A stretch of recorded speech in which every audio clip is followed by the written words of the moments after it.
लातूर जिल्ह्यात रेणापूर नगरपंचायतीत ठाकरेंच्या शिवसेनेला मोठा धक्का बसला आहे। 16 पैकी तब्बल 11 उमेदवारांनी निवडणुकीतून माघार घेतल्याची धक्कादायक बाब समोर आली आहे। पक्षाच्या वतीने सहकार्य होत नसल्याचा आरोप कार्यकर्त्यांनी केलाय। निवडणुकीत राहिलेल्या 5 उमेदवारांसाठी तटस्थ राहण्याचा निर्णय घेतलाय। उमेदवारांच्या माघार घेण्याच्या निर्णयामुळे लातूर जिल्ह्यात खळबळ उडाली आहे। की गेली 25 वर्ष आम्ही पक्ष वाढवण्यासाठी सहकार्य करतो या ठिकाणची पूर्ण आमची टीम, परंतु आजचं राजकारण थोडं वेगळं आहे। आपण जर सहकार्याची भूमिका ठेवत असाल तर आम्ही पॅनल करू, आपली सहकार्याची भूमिका नसेल तर अन्यथा पॅनल होणं शक्य नाही।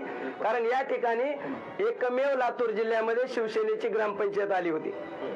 आमच्याकडे सर्वसामान्य कुटुंबातील उमेदवार आहेत, परंतु जनसंपर्कातले उमेदवार आहेत, जनतेची घरांना मानणारे उमेदवार आहेत, स्ट्रॉंग उमेदवार आहेत, परंतु त्यांनी आर्थिक बाजूने कमजोर आहे ही आम्ही पक्षाकडे पूर्ण भूमिका सांगितली होती।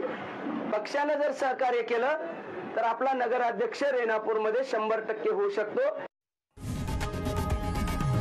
लोकशाही मराठी ऐका, पहा, जागरूक रहा।